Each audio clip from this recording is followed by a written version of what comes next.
highly enough. I use it all the time. If you watch our radio program, you know I'm always talking about it.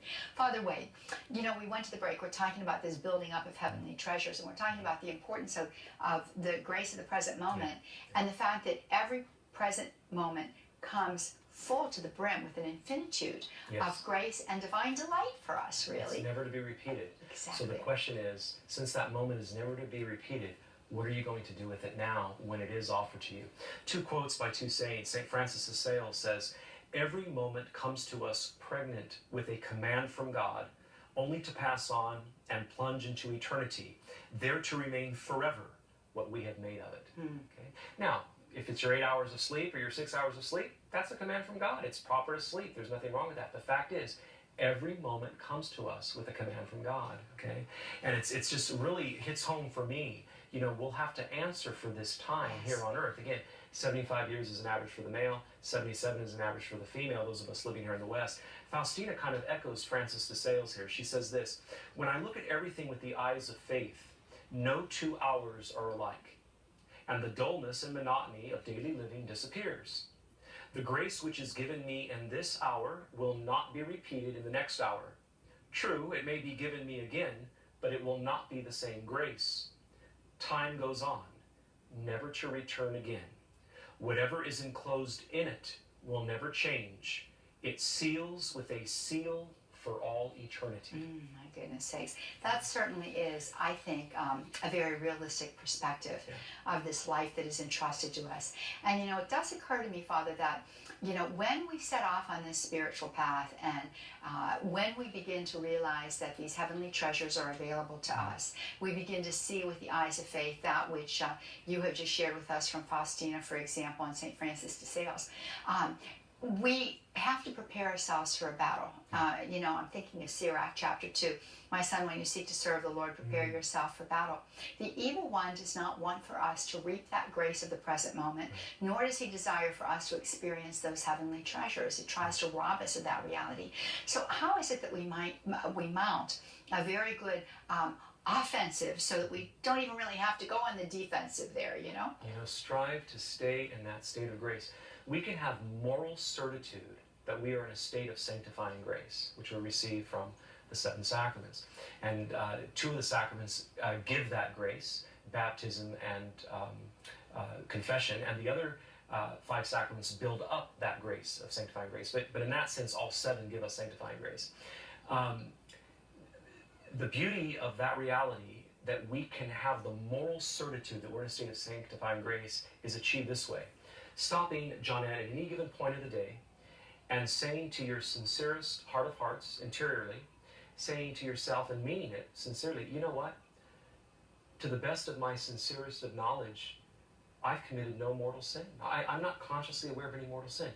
Mortal sin, Johnette, is the only thing that takes us out of a state of sanctifying grace. Venial sin wounds that state, but the state remains. We will then find the gifts of the Holy Spirit, the 7 gifts and the 12 fruits of the Holy Spirit constricted through venial sin, but they're not severed, okay?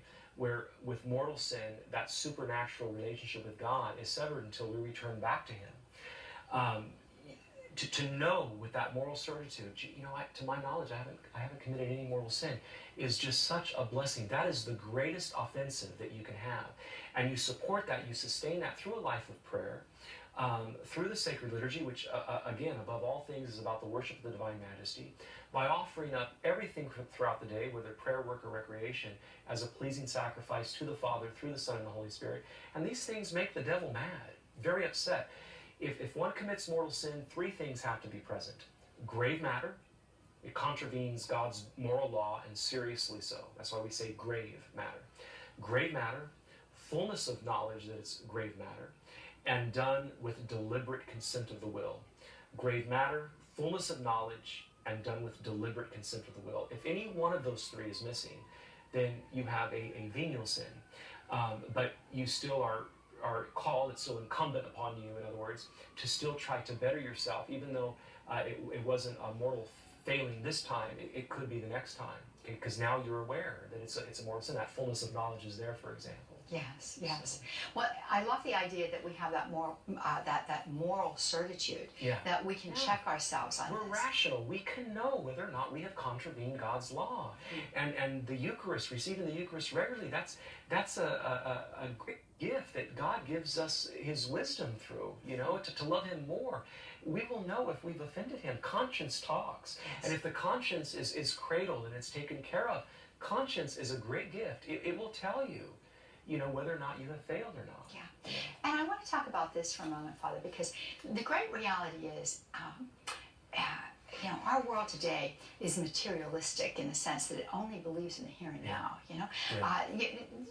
there's talk about spiritual realities, but there's certainly not the spiritual realities that carry with it, moral conviction and a governance by good moral selection, that it's this relativism that exists out there in reference even to the spiritual, if it's discussed at all.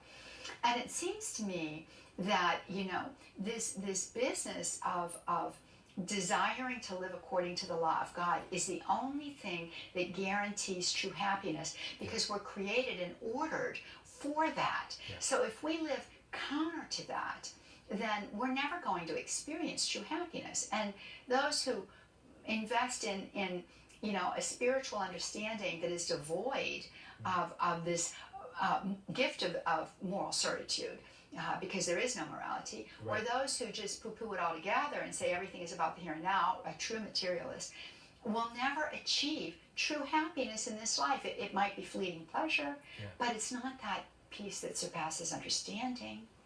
Yeah. I have several priest friends that I've met in my travels preaching parish missions who work with hospice very closely. And these priest friends of mine concur that individuals who are nearing death, who are agnostics or atheists, often become very fearful towards the end of life. In other words, in life they had their happiness geared, let's say, towards material things. And that was a glimpse, if it was provided it was a moral happiness, that was a glimpse of the eternal happiness to come through the beatific vision.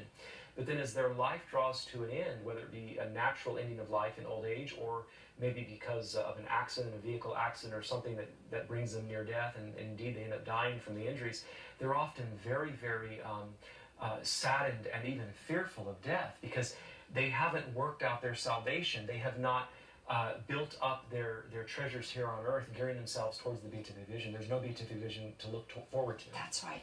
And we don't want that to happen for ourselves nor for yourself. So we want to recommend that you do work out your salvation. And this CD series by our guest, Father Wade Menezes, will help you to do that. It's available through thefathersofmercy.com. All of Father Wade's beautiful gifts that he's given to EWTN through his preaching here, available through Religious Catalog, Crux of the Matter, for example, available for you there. We encourage you to get out to Religious Catalog. We encourage you to get to our website too, but we encourage you to come back tomorrow for the conclusion of this beautiful week that we spent together. Until then, God bless you now. Bye-bye.